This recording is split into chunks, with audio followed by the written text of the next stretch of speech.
Let's start right at the beginning, which is if you are hiring a copywriter, you need to take this attitude. And if you are a copywriter, you want someone with this attitude, which is, I want to pay my copywriters millions of dollars. Yeah. And that's the best attitude for you to find a good copywriter.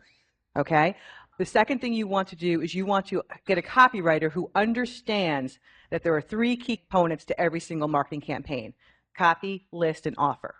And they need to understand the importance of each. Okay? You need to find a copywriter who understands direct response marketing.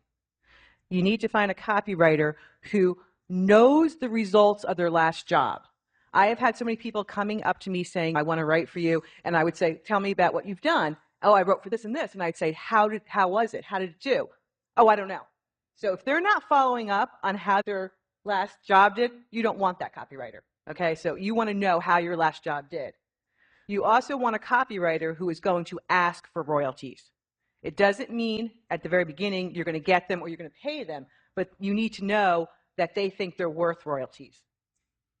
Some of the top writers, I'm thinking of Jim Rutz in particular, who was a leader in doing royalty work, worked for a time. I think he went from taking a big chunk of money, then he said, I'm not going to take any money at all, and it's totally on the back end, but it was a huge percentage. He was one of the guys who just kept screwing around with the formula, trying to find the best way. And at some point, and I'm not sure that Ben Zavinga did it either, but it was literally, you could get them for free.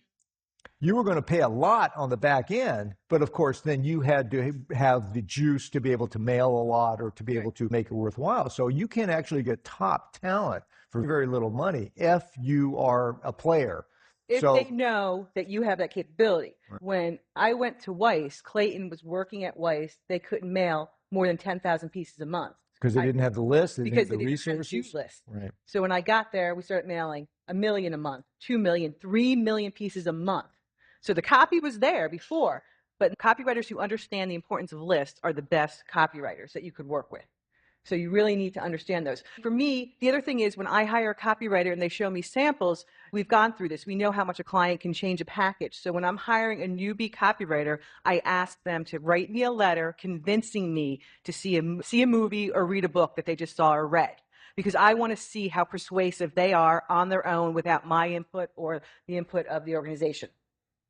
And the last thing is they need to understand my business. With the internet today, there is no excuse for a copywriter coming in, not understanding your business, not understanding who your competitors are, and looking at some of the sales letters that have been working in your industry.